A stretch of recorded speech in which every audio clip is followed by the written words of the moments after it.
Salutations frères et sœurs, c'est toujours le frère Zvonko dans la continuation des messages. Aujourd'hui, donc dans Kalatambale, dans Bibel, le seul récit authentique. Nous allons aller aujourd'hui dans Ngigna,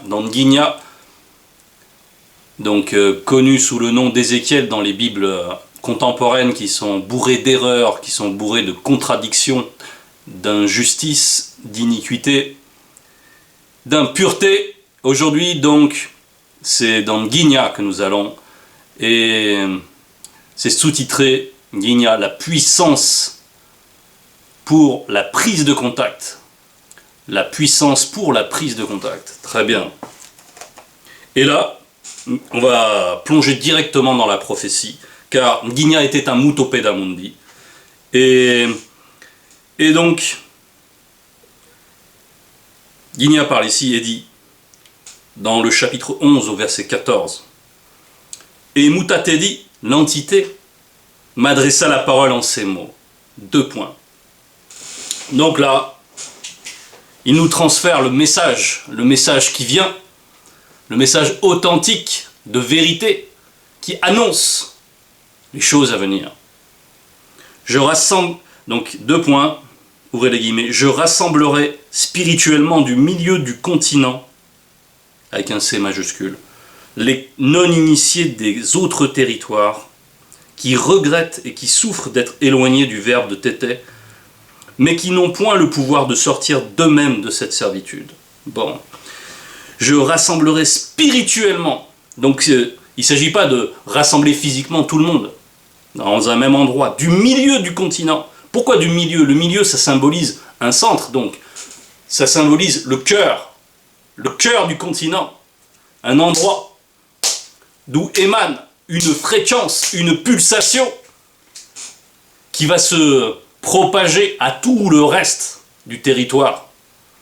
Voilà ce que ça symbolise, donc du milieu du continent de Wasemutonga, de cet endroit précis, et que les tribalistes ne s'offensent pas de cela.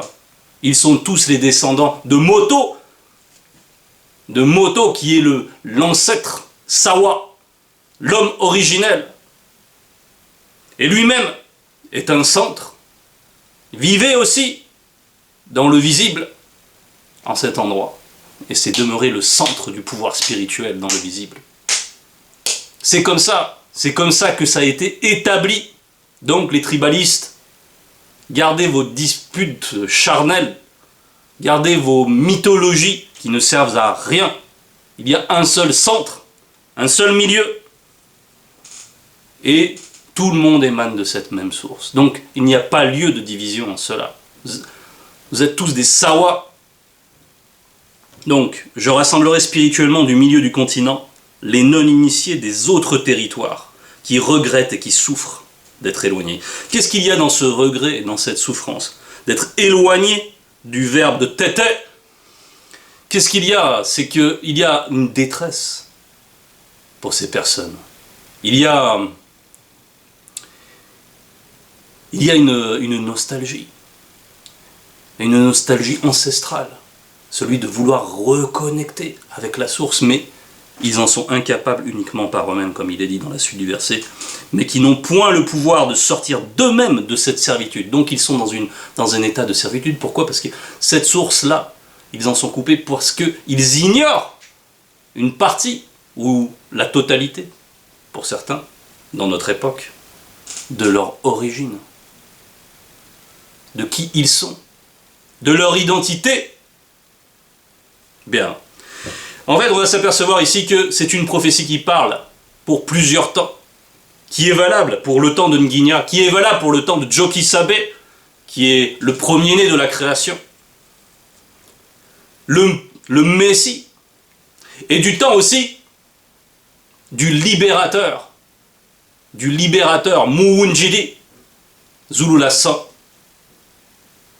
Bon, il y a plusieurs temps, et c'est toujours le même tempo, c'est toujours la même fréquence. Bon. Donc on voit ici qu'on parle de plusieurs temps, mais c'est toujours, voilà, la même fréquence, comme on l'a dit. Alors, Ici, on nous parle donc de rassembler spirituellement. Et on va mettre en parallèle, parce que, bien sûr, on vit dans un temps particulier. C'est l'ère de la connaissance. Pourquoi c'est l'ère de la connaissance? Parce qu'en même temps, c'est l'ère de la confusion, du point de vue du visible de la chute. Mais c'est le temps de la connaissance. C'est l'ère de la connaissance avec notre Mouledi qui déverse une connaissance extrême qui déstabilise les religions. Ces religions qui ont des prophéties mensongères, qui ont des prophètes de néant autoproclamés, qui n'ont jamais reçu de mandat, des prêtres, des soi-disant apôtres, des apôtres de la bêtise de l'orgueil, qui vont dire apôtres majeurs, ils vont rajouter encore la particule, parce qu'ils sont enflés d'orgueil, ils ne savent plus comment se qualifier pour masquer leur ignorance abjecte. Ils connaissent leurs fausses écritures qui ont été trafiquées, mais ils les connaissent mal. Et puisqu'ils ne sont même pas capables de discerner les contradictions que le Mouledi a pourtant pointées. Il en est une autre qu'il a pointée récemment. Et on va l'évoquer puisqu'elle touche à la même fréquence, mais bien sûr, on va dire altérée par le monde occulte. C'est une prophétie qu'on peut trouver dans Matthieu 24, 14. Matthieu 24, 14, on va prendre Louis II, qui dit « Cette bonne nouvelle du royaume sera prêchée dans le monde entier ». Donc là, c'est ce qui nous est dit ici. « Je rassemblerai spirituellement du milieu du continent ». Voilà, on retrouve la même chose, sauf que ce n'est pas la même chose. On ne qualifie même pas les non-initiés ensuite. Mais là, il est dit « Cette bonne nouvelle du royaume sera prêchée dans le monde entier, pour servir de témoignage à toutes les nations. Point. Alors viendra la fin. Point. Alors viendra la fin. Et donc, elle est où cette fin? Et donc, elle est où cette fin? Puisque le message de mensonge avec le faux JC a atteint toutes les nations aujourd'hui. Tout le monde connaît la face de cet imposteur blanc, efféminé, bouclé, avec ses boucles efféminées. Tout le monde connaît cette représentation infâme à laquelle beaucoup adhèrent. Et bien sûr, ça a été réparti dans tout le monde. Tous ces mouvements chrétiens qui fourmillent. Bon, ils ont fait porter cette nouvelle, qui n'a rien de bonne, puisqu'elle ne mène rien de bon, et qui n'aboutit pas à la fin, qui est annoncée ensuite. Alors viendra la fin. Où est la fin? Ces gens-là, ces témoins de Jéhovah qui prophétisent que la fin aurait dû arriver déjà plusieurs fois, et qui à chaque fois changent de date, etc. On voit qu'ils n'ont pas l'esprit de prophétie. Et même dans leur Bible, on leur apprend à analyser que quand quelqu'un manifeste une prophétie qui n'aboutit pas, c'est que voilà, c'est un imposteur. Mais ça aussi, ils ne peuvent pas se le dire. Et donc, ils restent toujours enferrés, malgré tout, dans ces mouvements, dans ces cultes, qui font des ravages. Qui font des ravages. Et donc, c'est pour montrer, là, le faux. Le faux, là. Là, on pointe une prophétie qui n'aboutit pas, qui ne connaît pas son terme, qui n'a pas de fin, qui ne se concrétise pas. Ce n'est donc pas une prophétie. C'est donc une parole mensongère. Et cette parole mensongère émane des Bibles contemporaines. Et donc toutes les doctrines qui sont véhiculées chez les chrétiens s'en trouvent, comment dire, entachées, évidemment. Donc ça veut dire que la vérité n'est pas là. Là, on ment. Ça y est, c'est déjà arrivé et la fin n'est pas là. Alors certains vont vous dire que la fin va être pour bientôt. Il y en a même qui donnent des dates. Il y en a même qui ont toutes sortes de théories. Qu'il y a l'enlèvement qui va arriver, etc. Il n'y aura pas d'enlèvement maintenant. Le règne de Mouledi, de Zouloulassan, ne fait que commencer. Ne fait que commencer. Et le message qu'il amène, qu'il apporte, va se répandre partout. Et déjà nous en voyons les fruits. Et déjà nous voyons comme de tous les coins de la terre, de tous les fragments du Mouniélé, du continent, il vient des croyants qui, eux, étaient dans la détresse avant d'entendre la bonne nouvelle véritable. Pourquoi? Parce qu'ils voyaient dans ces fausses doctrines, dans les chrétiens, tout leur délire. On voit l'état de Ouassé aujourd'hui, du continent africain. On voit l'état. Tous ces gens, il y a des églises partout. Et la misère, la misère intellectuelle, la misère, l'ignorance, la servitude justement de ces personnes qui ont adhéré à des doctrines qui ont été trafiquées par les colons pour qu'ils restent des esclaves.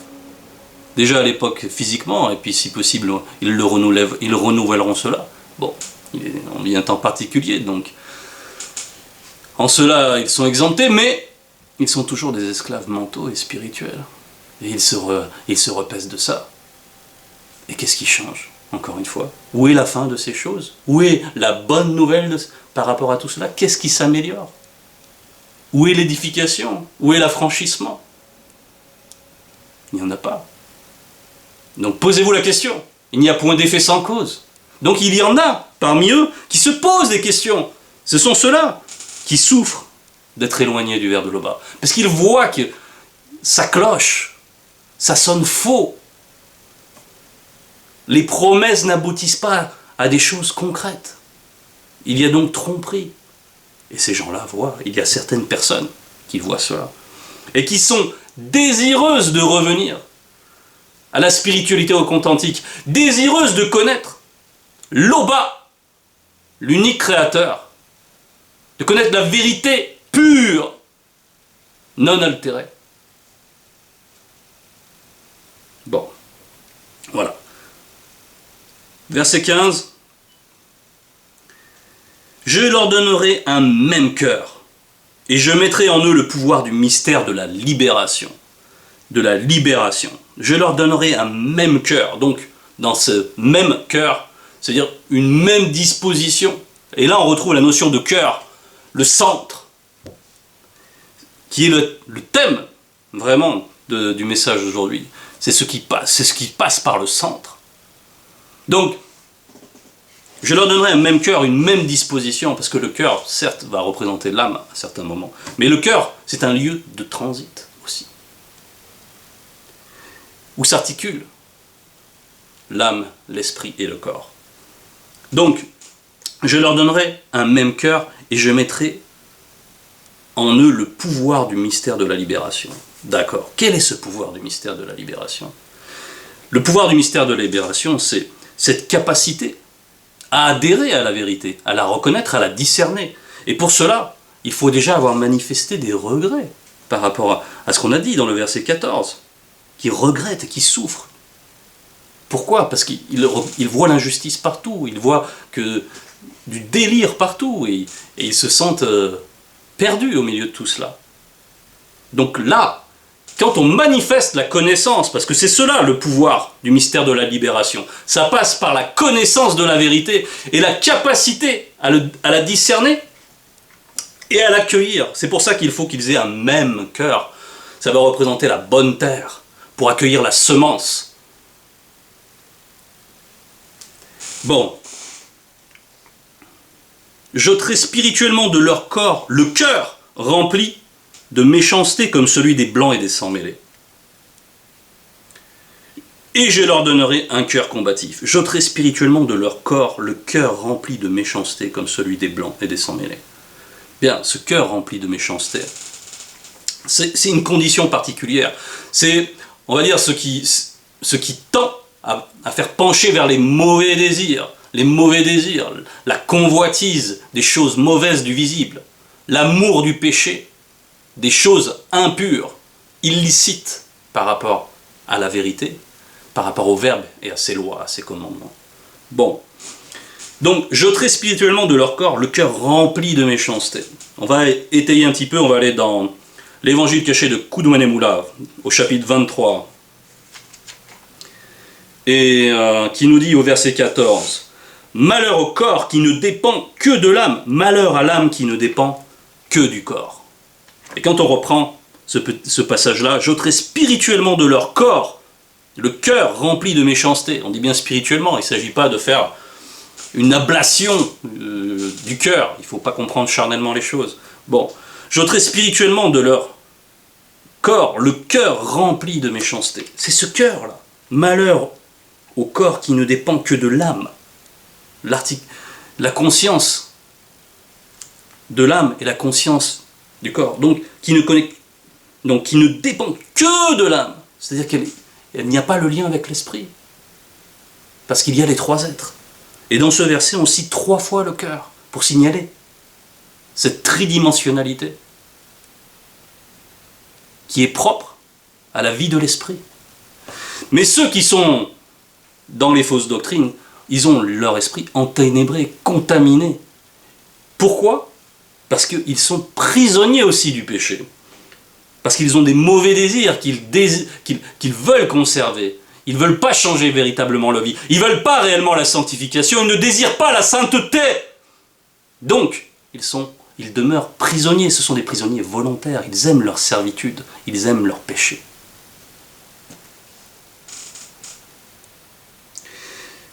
Malheur au corps qui ne dépend que de l'âme. Malheur à l'âme qui ne dépend que du corps. Très bien. Et on nous dit enfin, et je leur donnerai un cœur combatif. Donc là, on a cité 3 fois le cœur pour souligner cette tridimensionnalité et donc la vie de l'esprit. Pourquoi? Donc je leur donnerai un cœur combatif, donc c'est le courage, la capacité de se battre avec tout ce qu'il faut. Parce que ce cœur est alimenté spirituellement. Il est illuminé par un esprit qui est purifié par le Verbe. Et maintenant, le Verbe alimente. C'est le mundi musangi. On nous a dit aussi au début un même cœur, parce que le mundi musangi, c'est le lien familier. C'est le lien familier. Le Verbe en tant que lien, un même cœur. Bien, c'est à partir de cela. C'est en se fondant sur ce pouvoir-là, avec l'assistance du Verbe, que nous pouvons nous battre réellement, que nous pouvons être transformés, que nous pouvons être affermis dans nos cœurs. Tandis que les autres tournent en rond, tandis que les autres pataugent, ne peuvent pas s'élever, ne peuvent pas transcender leur conscience, parce qu'ils n'ont pas la connaissance. Verset 16, il est dit « Afin qu'ils suivent les ordonnances du Verbe de tété et qu'ils observent et pratiquent ses lois. » Ça, c'est le but. Ça, c'est la sanctification. Celui qui parvient à cette obéissance-là devient quelqu'un de saint. Donc, c'est là le but. En cela, la personne qui fera cela manifestera toutes les vertus et l'impartialité qui émane du grand ordre des choses.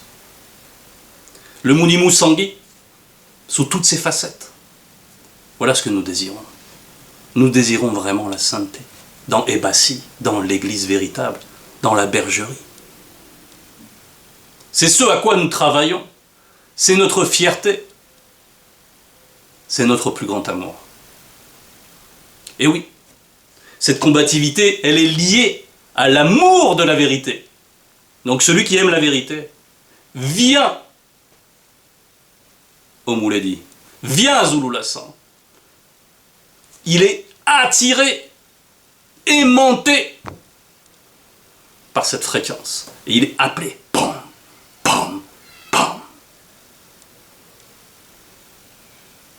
Donc répondons à l'appel.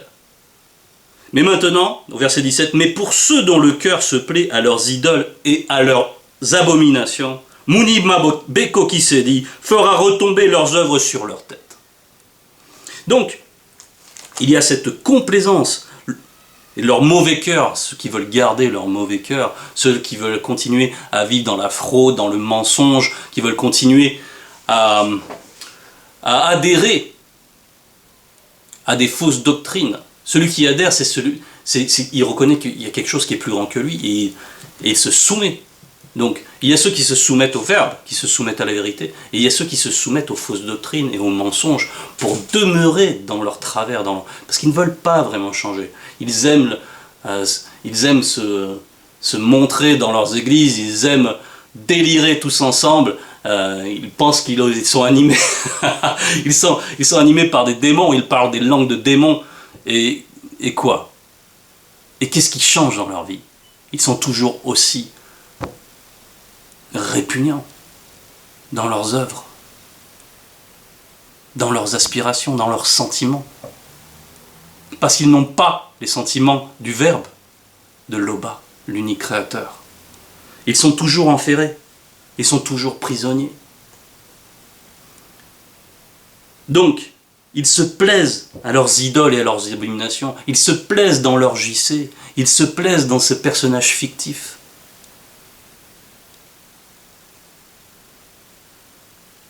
Ils se plaisent dans tout cela. Pourquoi? Parce que c'est une zone de confort. Ils ont trouvé donc un arrangement. Ah oui, pourvu que je fasse ce que me dit mon pasteur. C'est tellement misérable. Tellement bas. Nous, on est appelés à des hautes fréquences. Donc, si quelqu'un est est mal à l'aise, mais qu'il ne sait pas où il... Sortez, sortez, sortez, venez à la connaissance véritable, venez à Zulu Lassan. Et bien sûr, ceux qui se complaisent là-dedans, on a déjà vu, ils sont condamnés. Puisque déjà, on a vu qu'il était dit malheur à ces personnes. On va quand même aller dans le livre de l'histoire oubliée du peuple originel. De l'histoire oubliée du peuple originel. Et oui, parce que il faut retourner à la source, se ressaisir de son histoire. Et là, vous avez une opportunité qui est...